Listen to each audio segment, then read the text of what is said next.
Bonjour, nous avons vu un premier exercice qui consiste à jouer les chromatismes et qui nous permet d'appréhender une bonne tenue du manche et de la contrebasse. Je vous propose de jouer le premier exercice qui consiste à jouer un accord de Do majeur, tout simplement l'accord le plus simple. Alors les contrebassistes jouent le premier temps et le troisième temps dans la plupart des musiques traditionnelles et toutes les contrebasses. Les contrebassistes ont commencé à jouer de cette manière. Ils jouent avec le percussionniste en général, les grosses caisses pour les batteries actuellement, auparavant avec les tambourins, voilà. Et donc ils jouent le premier et le troisième temps. Le deuxième temps n'étant pas joué. Pom, pom, pom, pom, pom. Voilà, tout le monde a entendu ça. Voilà. Donc c'est vraiment le phrasé de base. Alors, quand on joue sur un accord, on joue la fondamentale de l'accord, Do majeur, première note c'est le Do. On joue la fondamentale et on va jouer la quinte sur le troisième temps. Alors un Do, on va le trouver tout simplement sur la troisième position ici. Alors comment on la trouve? On trouve déjà la troisième position ici. Voyons le sol, nous cherchons le sol. Voilà, le sol est là. Juste dessous, G, et je le prends avec l'index, le Do. Voilà. L'accord de Do est formé d'un Do, d'un Sol. En fait, l'arpège de Do, c'est Do, Mi, Sol. Hein, Do fondamental, la tierce, Mi, on le verra plus tard, Sol, la quinte. Comme je vous le disais, on joue fondamental quinte. Do, Sol. La quinte, on la joue à l'octave inférieure. La plupart du temps, c'est ce que font les bassistes. Ils ne font jamais. Ils font plutôt. Voilà. Donc là, rythmiquement, on va jouer tout simplement fondamental 1 sur le 1. On laisse passer le 2, on tape avec la main. 3, on joue la quinte, on tape avec la main. Pour faire le 4. 1, 2, 3, 4. 1, 2, 3, 1, 2, 3. 1, 2, 3, 4. 2, 3, 4. 1, 2, 3, 4. 2, 3, 4. Voilà. Là, on a appris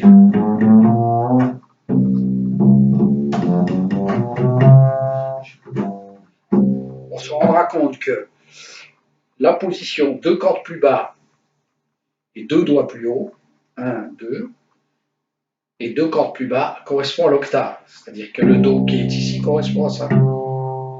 Première corde, troisième corde. Et le Sol qui est là-haut se retrouve là. Donc ce que j'ai fait là, je peux le jouer là. Vous voyez qu'on entend la même chose. Voilà. Donc je vous propose de vous entraîner aussi sur cette partie-là.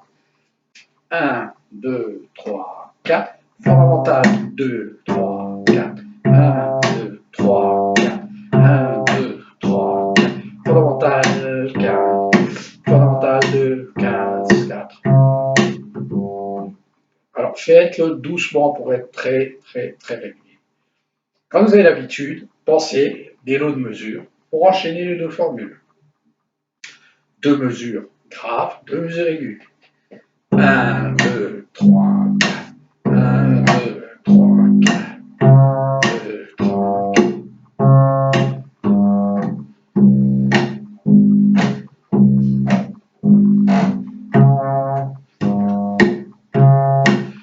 Et ainsi de suite. Et ainsi de suite.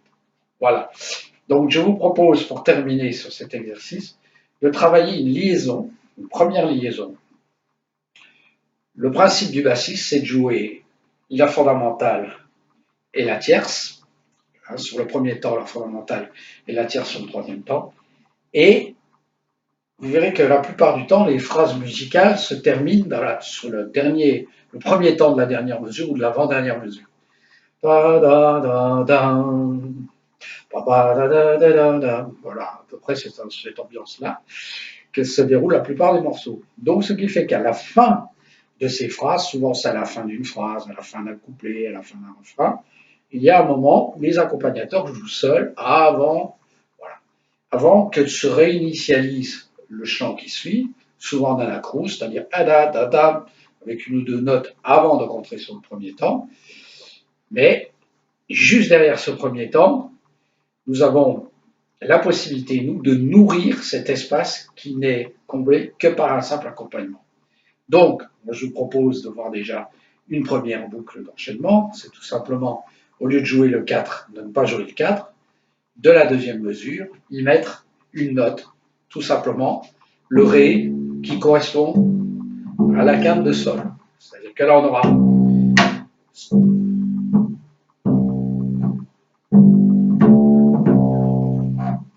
etc. Donc là, j'ai Do, Sol, Do, Sol, Ré, Do. Donc j'ai fait 1, 2, 3, 4.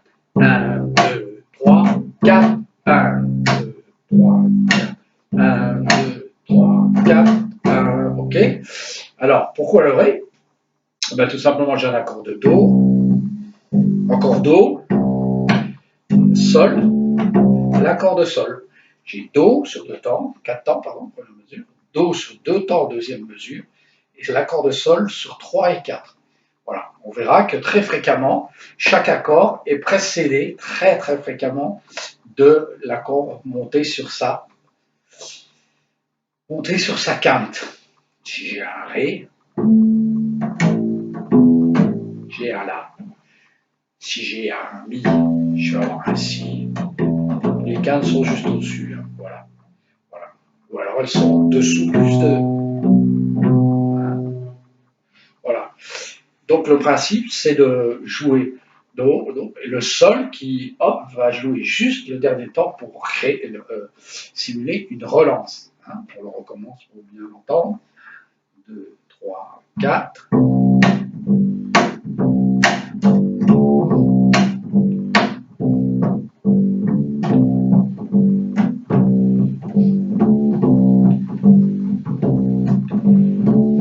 Voilà. Alors bien évidemment, le jeu d'octave, puisqu'on a joué les octaves, cette fois-là, nous allons être obligés de démancher. C'est-à-dire que là où j'ai le petit doigt, je devrais me mettre mon index et rejouer exactement le même doigté que là. 2 cordes, 2 positions, 2 doigts plus haut. Donc là, il faut vraiment.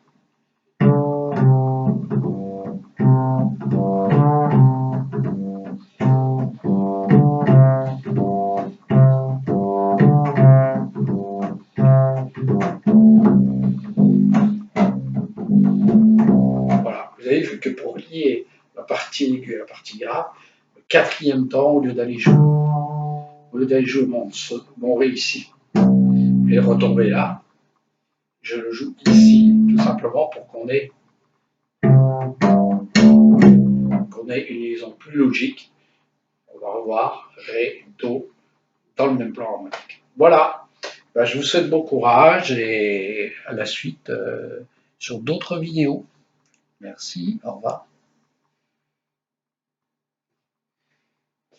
Bonjour, je vous propose de voir aujourd'hui le jeu des accords, notamment le jeu des accords, qu'ils soient majeurs ou mineurs, peu importe.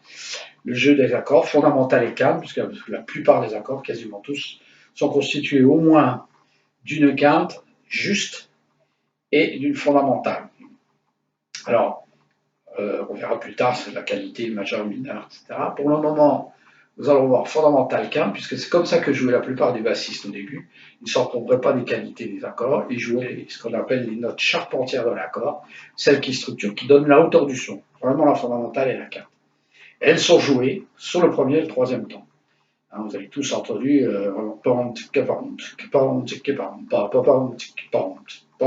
ça c'est vraiment le travail de basse et dans la façon dont je le chante, vous entendez pom pom parce qu'il y a un coup de grosse caisse en général et des coups de gros tambourins en général qui sont joués dans toutes les musiques traditionnelles, hein, vous écoutez du country, écoutez les musiques d'Europe centrale, les musiques des Balkans, dans le vieux jazz New Orleans, voilà, les gens jouent en C barré, ils jouent le 1 et le 3, et voilà, voilà, voilà. parfois quelques notes de liaison, on va le voir à la fin. Donc ici, on va voir pour l'accord de Do. Alors l'accord de Do, pour le trouver, c'est très simple. On a vu ce travail-là. Il est à la troisième corde, sur position auriculaire, enfin le doigt, c'est l'auriculaire de la première position. Alors pour vérification pour la justesse, je pense sur la corde du dessus, si j'ai un sol, je dois être bon. Si là j'ai un sol là, j'ai un sol là, je prends juste dessous le Do. Là je vais décaler ma position, je vais jouer sur la deuxième position. Et là je vais jouer Do qui est là, et la canne qui est le sol que je viens de trouver. Ok, voilà. Donc je vais jouer premier temps, deuxième je vais le mimer. Pour rester régulier, je vais faire un léger slap. Voilà. Et sol sur le 3 et 4 le slap. 1, 2, 3, 4. 1, 2, 3, 4. 1, 2, 3, 4. 1, 2, 3, 4. 1, 2, 3, 4. Do, 2, sol, 4. Do, 2, sol, 4. Là, je vais essayer de taper un peu moins fort. C'est vraiment pour avoir un rythme régulier. Au lieu de taper du pied, il vaut mieux avoir la main qui joue les noirs. On verra que quand on jouera.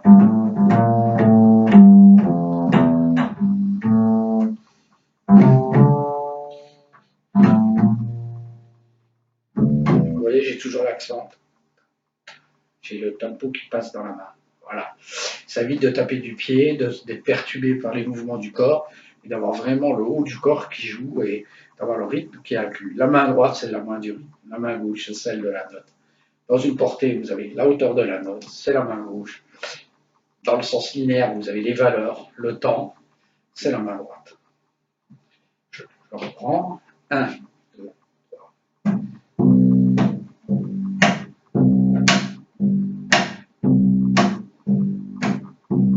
Ok. Là, si je joue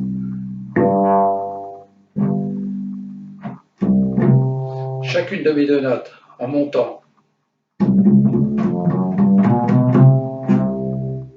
j'ai monté de 2 cordes. J'ai pris la première corde au lieu de la troisième. J'ai pris la cinquième position au lieu d'avoir la troisième. C'est-à-dire 2 doigts plus haut. 2 cordes, 2 doigts. Un écartement de 2, un écartement de 2 cordes. 2 plus 2 égale octave. Conclusion. Le doigté que j'avais là, je peux le faire à l'octave.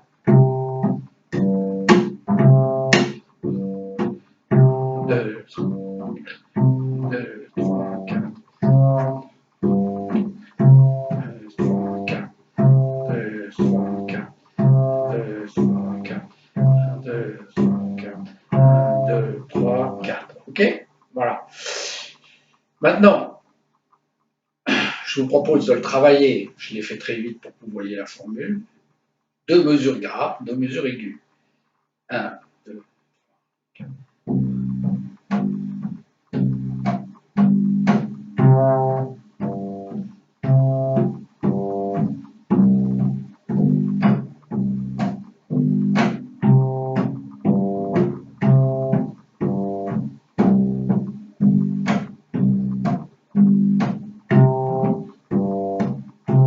Alors, voyez bien, pour rappel, la décoche.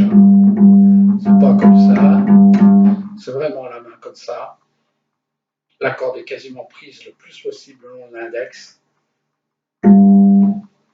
Par-dessous et on tourne la main. Et on vient amputer ce qu'on appelle les batteries. En guitare classique, on appelle ça une batterie. Quand on joue une corde, pour venir buter, la guitare basse, on fait la même chose. Sauf qu'on joue une guitare basse et on vient amputer, on vient légèrement biais. Là, c'est vraiment plus comme ça. Voilà donc. Et que le son, là, on n'a pas de son, on n'a pas de profondeur. Donc. maximum d'attaque. Et puis enfin, pour terminer ce volet, je vous propose d'enchaîner cette formule avec une liaison. Vous vous rendez compte que la plupart du temps, dans les musiques, dans les mélodies, les chants, les improvisations, à la fin d'une phrase, on est en général à la fin d'un lot de 2, 4, 8 mesures, on tombe sur une mesure forte, et juste avant d'attaquer, de rentrer dans une nouvelle phrase, il n'y a en général que les instrumentistes accompagnateurs qui jouent, évidemment, percussion, piano, batterie, etc. Et donc là, on peut mettre des éléments, des ornements qui permettent de combler un peu un accompagnement qui serait très linéaire et très monotone, quoi. Donc, on va avoir, au lieu de jouer que tous les 2 temps, là, dans cette partie-là, on peut jouer les noirs. Alors, une formule très simple, sur 2 mesures, un entraînement qui nous permet de nous préparer à cela, c'est de faire, à la fin de la dernière mesure, jouer le 4e temps. Donc, on va faire.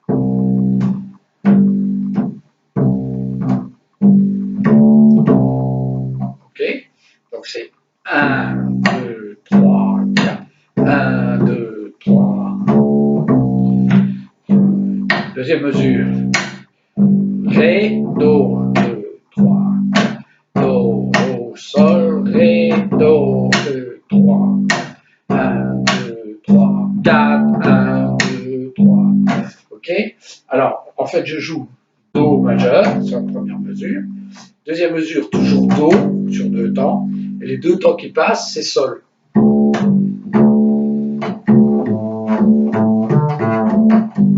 Voilà, là j'ai l'accord de Sol majeur. Donc là, je joue le Sol. Ce qui fait que j'ai une mesure Do, deuxième mesure Do, Sol et Do. Ici, vous vous rendez compte qu'on va être obligé de rejouer la même formule. On est obligé de décaler la main puisqu'on va chercher le Ré ici. Hein. Donc, je pars de ce Do, j'y mets l'index, et voilà où est-ce que je vais jouer. 1, 2, 3, 4, Do, Sol, 1, 4, Ré, Do, Sol, Ré, Do, Sol, Ré, etc. Voilà. Et puis on peut enchaîner comme tout à l'heure. 1, 3, 1, 3, encore une ligne.